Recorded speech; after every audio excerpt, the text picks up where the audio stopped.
बिस्मिल्लाहिर्रहमानिर्रहीम। अस्सलामुअलैकुम।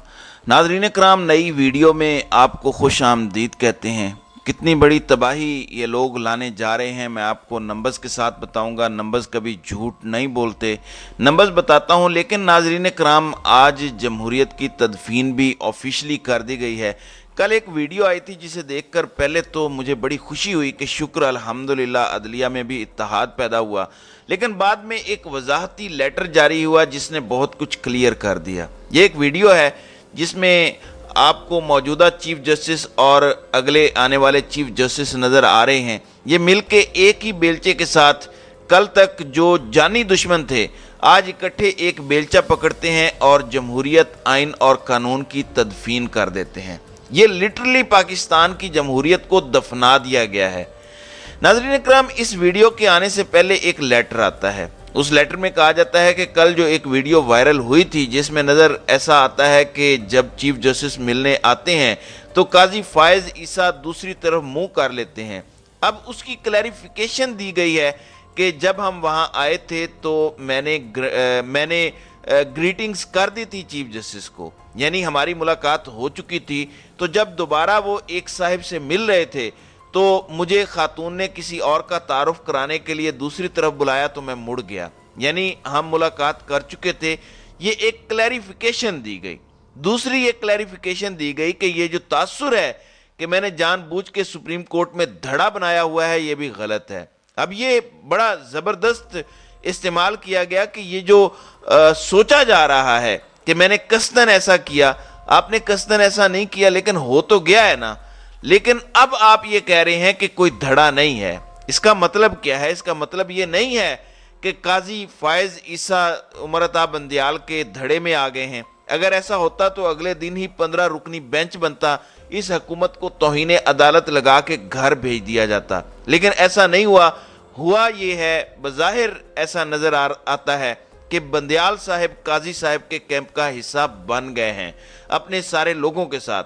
तो मुकम्मल तौर पर जमहूरियत, आइन और कानून को दफना दिया गया है प्रैक्टिकली। नाज़रीन इकराम, सूरत हाल एक तरफ यह है कि आइन और कानून की धज्जियां उड़ाई जा रही हैं, दूसरी तरफ जबरान नासिर पकड़े जाते हैं क्योंकि उन्होंने कुछ ट्वीट्स पाकिस्तान तहरीक इंसाफ के हक में की। बज़ाहिर ऐसा लगता है क्योंकि इंसानी हुकूक की बात है तो वो ट्वीट्स पाकिस्तान तहरीक इंसाफ के हक में हो गई तो उन्हें उठा लिया गया। 18 घंटे वो अगवा रहते हैं, लेकिन इस दौरान civil society, so called liberal seculars ने आसमान सर पर उठा लिया। कल तक जो कह रहे थे कि ये तो पहले भी होता था, ज़िया के दौर में इससे भी ज़्यादा जुल्म हुआ है और लोगों को सरेआम कोड़े मारे गए, वो अचानक जाग उठे। इतना शोर डाला गया, प्रेशर डाला गया कि 18 घंटे के अंदर वो बंदा सही सलामत घर पहुंच गया और आके पहले ये ट्वीट करता है कि जिस अजीम मकसद के लिए हम काम कर रहे हैं वो जारी रहेगा। अब आगे पता चलेगा आपको कि कितने तहरीक इंसाफ के लोगों के पकड़े जाने पर वो ट्वीट्स करते हैं। फिर आपको पता चलेगा कि सॉफ्टवेयर अपडेट यहाँ भी हो गया है। तो लिबरल सेकुलर्स का चेहरा भी हमने देख लिया कि अगर वो चाहते और आवाज़ उठाते, ये जो 10-15 हज़ार बेगुनाह लोग पकड़े हुए हैं, रियासत मार रही है, ये भी ख़त्म हो जाता। लेकिन इन लोगों ने आवाज़ नहीं उठाई, इनकी मुनाफकत जो है वो सामने आ गई है। लेकिन जो असल तबाही हमारे सामने है वो कुछ और है। ट्रस्ट जो ट्रेड डेफिसिट है वो सामने आया है 2.09 अरब डॉलर का, यानी 2.1 अरब डॉलर का ट्रस्ट डेफिसिट है। यानी जितनी चीज़ें हमने एक्सपोर्ट की हैं, जितनी हमने इंपोर्ट की, हमारी एक्सपोर्ट्स हो गई हैं 2.19 अरब डॉलर की। इमरान खान के दौर में उनकी हुकूमत चलने दी जाती तो इस साल का टारगेट 3 अरब था या इससे भी ज़्यादा था महाना। ये हुई हैं 2.9 अरब डॉलर। अब जो इंपोर्ट्स हैं वो शदीद कम करने के बावजूद 4.28 अरब डॉलर्स की हुई हैं। अब जो रेमिटेंसेस हैं, जो ओवरसीज पाकिस्तानी पैसा भेज रहे हैं, अगर तो वो 2.1 अरब डॉलर हो गया तो फिर तो हमारा करंट अकाउंट डेफिसिट मई के महीने का नहीं होगा। वरना इतना कुछ करने के बावजूद, इंपोर्ट और मईशत तबाह करने के बावजूद, मईशत माइनस में चलाने के बावजूद भी हमारा मई में करंट अकाउंट डेफिसिट आ जाएगा। ये तबाही की रेसिपी है, ये डिजास्टर की रेसिपी है, क्योंकि हम हर चीज में शॉर्ट हो रहे हैं। जब आप इंपोर्ट नहीं करने देते तो नंबर एक इलीगल मीन से जो है वो इंपोर्ट होती है तो डॉलर्स ज़ाया होते हैं और ओपन मार्केट में इसलिए इसकी प्राइस बढ़ी है। फिर नंबर दो, अगर आप इंपोर्ट्स पर बैन इफेक्टिवली करने में कामयाब हो भी जाते हैं तो उसका रिजल्ट ये निकलता है कि चीज़ों की शॉर्टेज शुरू हो जाएगी, वक्त के साथ साथ चीज़ें मज़ीद महंगी होना शुरू हो जाएंगी जब कम होंगी। लेकिन नंबर्स क्या कहते हैं? नाज़रीन इकराम, हफीज़ पाशा जो नून लीग के लिए नरम गोशा रखते हैं, जिनकी एहलिया नून लीग की मौशी टीम का हिस्सा हैं, वो ये कहते हैं कि हमने जो कर्ज की अकसात अदा करनी है वो हमारे टोटल महसूलात से ज़्यादा हैं, यानी सस्टेनेबल नहीं रहेगा पाकिस्तान के लिए चलना इस तरह। 10 करोड़ लोग इस वक्त खते गुर्बत से नीचे हैं। हालात ये हैं, हमारी बेरोज़गारी 11% से बढ़ गई है। हर फिगर तबाही की दास्तान रकम कर रहा है। ऐसे में गोल एक ही है कि जो भी हो हमने इक़्तिदार से चिपके रहना है। एक ताकतवर लोगों का भी एक ही गोल है कि इक़्तिदार से हमने चिपके रहना है। किसी को एक्सटेंशन की फ़िक्र है, किसी को अगले 5 साल हुकूमत की फ़िक्र है, किसी को अपने NRO बचाने की फ़िक्र है, किसी को लंदन डील की फ़िक्र है। तो हर बंदा अपनी अपनी सोच रहा है, मुल्क का कोई नहीं सोच रहा। वो एक शख्स जिसने शुरू से मुल्क का सोचा और कहा कि इलेक्शन करवा लें और अवाम को फैसला करने दें। और मैं आपको याद दहानी करवा रहा हूँ, कुछ लोगों को ये लगता है कि इमरान खान ने इलेक्शंस का इसलिए कहा था क्योंकि उनकी पॉपुलैरिटी बढ़ गई थी और उनको पता था कि वो जीत जाएंगे। हालांकि ये गलत है।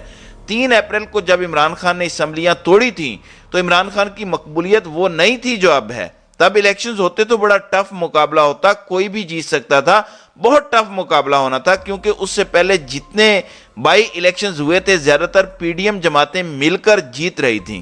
क्या एक हफ्ते के बयानिए से इमरान खान ने उन्हें हरा देना था? ऐसा नहीं होना था और बयानिया बनना भी नहीं था। बयानिया तो तब बना जब रात को अदालतें खुलवाई गईं, जब स्पीकर का फैसला रिवर्स किया गया, जब रात को प्रिजनर वैन आई, तब बयानिया बना, क्योंकि सच हो गया, लोगों को नजर आ गया कि इसके पीछे है कौन। लोगों के नाम स्टॉप लिस्ट में डाले गए, शहबाज शरीफ का केस खत्म किया गया, अरशद शरीफ को शहीद किया गया, लोगों पर तशद्दुद हुआ, इमरान रियाज अभी तक गायब हैं। तो बयानिया तो तब बना जब लोगों ने प्रैक्टिकली देखा कि असल में कौन इसके पीछे था। 3 अप्रैल तक इमरान खान के पास कोई बयानिया नहीं था। एक पॉलिटिकल चाल थी कि हम असम्बलियां तोड़ देते हैं और वोट ऑफ कॉन्फिडेंस रद्द हो जाएगा, और हो भी गया था। अगर अदालत आर्टिकल 69 का पास करती तो आज मुल्क जिस बहरान से गुजर रहा है वो ना गुजरता, मुल्क स्टेबल हो जाता, मई या जून में इलेक्शंस हो जाते, बजट भी नई हुकूमत दे देती, IMF प्रोग्राम भी बहाल होता, नई हुकूमत के साथ वो डील करते और नया प्रोग्राम भी अभी निगोशिएट हो रहा होता। इस सब की वजह वो बुनियाद बना जो रात को अदालतें खुलवा के फैसले किए गए। आज तक हम फंसे हुए हैं और अब बंदियाल साहिब भी काजी साहब के कैंप में चले गए हैं। तो जो सारी उम्मीदें थी कि शायद अदलिया कोई स्टैंड लेगी, वो ख़त्म हो गया है। अब अवाम पर है जो सानिया होने जा रहा है। मैं आपको वार्न कर रहा हूँ और ये हकायक हैं जो मैंने आपके सामने रखे हैं। ये अवाम पर है कि वो कैसे स्टैंड लेती है। नाज़रीन इकराम, एक मोमेंट आपको बता देता हूं, आपको मोमेंट चलानी चाहिए, एक पुरअमन मोमेंट। तहरीक इंसाफ अगर उसे सरवाइव करना है तो हर घर से तहरीक इंसाफ के हक में आवाज़ आनी चाहिए। झंडा लगाएं तहरीक इंसाफ का अपने घरों पर, और बड़ी तादाद में ये हो ताकि पकड़ना नामुमकिन हो जाए। अगर डरेंगे तो और सख्ती होगी, लेकिन अगर सब एक हो जाए तो फिर ये कुछ नहीं कर सकते, और ये कोई जुर्म भी नहीं है कि जिस पर कुछ किया जाए। तो आप देखेंगे कि एक मूवमेंट चल पड़ेगी। एक गाड़ी पर जब झंडा लगा हो तो ये रोकते हैं, मारते हैं, शीशे तोड़ते हैं, झंडा उतरवाते हैं। जब सब गाड़ियों पर ऐसा होगा तो ये नहीं कर सकते, क्योंकि इस वक्त इन्होंने इमरान खान को मीडिया पर बैन कर दिया है कि इनकी तस्वीर, वीडियो, खबर आप इलेक्ट्रॉनिक मीडिया पर नहीं चला सकते। तो अब हर शख्स अपनी गाड़ियों पर झंडा और तस्वीर लगा ले। इस वक्त इस तरह का जुल्म और बर्बरियत हो रही है जिसके लिए अवाम को खड़ा होना पड़ेगा, कौम को स्टैंड लेना पड़ेगा। जो 10,000 लोग पकड़े गए हैं उन्होंने आज़ादी का ठेका नहीं लिया हुआ, ठेका सबका है, क्योंकि ये हम सब की ख्वाहिश है कि हम आज़ाद हों और इमरान खान आए। ओवरसीज़ पाकिस्तानी भी डरे बैठे हैं कि हमने कोई इक्का दुक्का ट्वीट कर दी है तो कहीं हम पाकिस्तान जाएं तो पकड़े ना जाएं। तो इस सूरत हाल में क्या इस माहौल में पाकिस्तान चल सकता है? क्या ऐसे پاکستان آگے بڑھ سکتا ہے؟ کیا یہ پاکستان کا خواب دیکھا تھا ہمارے اکابرین نے؟ کیا یہ علامہ اقبال کا خواب تھا؟ کیا یہ قائد اعظم کی اتنی جد و جہد کا نتیجہ تھا؟ کیا اس لیے لوگوں نے جانے دی تھی؟ اگر کچھ کرنا ہے تو پھر سٹینڈ لینا پڑے گا، ان لوگوں کی آواز بنے جو اس وقت قید میں ہے، اور کچھ نہ کریں، کم از کم اپنی سپورٹ ضرور شو کریں، ہمت کریں اور ایک قوم بن کر دکھائیں۔ عمران خان تو بڑے دھڑلے سے کہتے تھے کہ مجھے خوشی ہے ہم ایک قوم بن گئے ہیں، تو اب پریکٹیکلی بن کے دکھانے کا بھی ٹائم ہے، ہمیں سٹیپس لینا پڑیں گے، ورنہ اس ملک سے سب کچھ لپیٹ دیا گیا ہے۔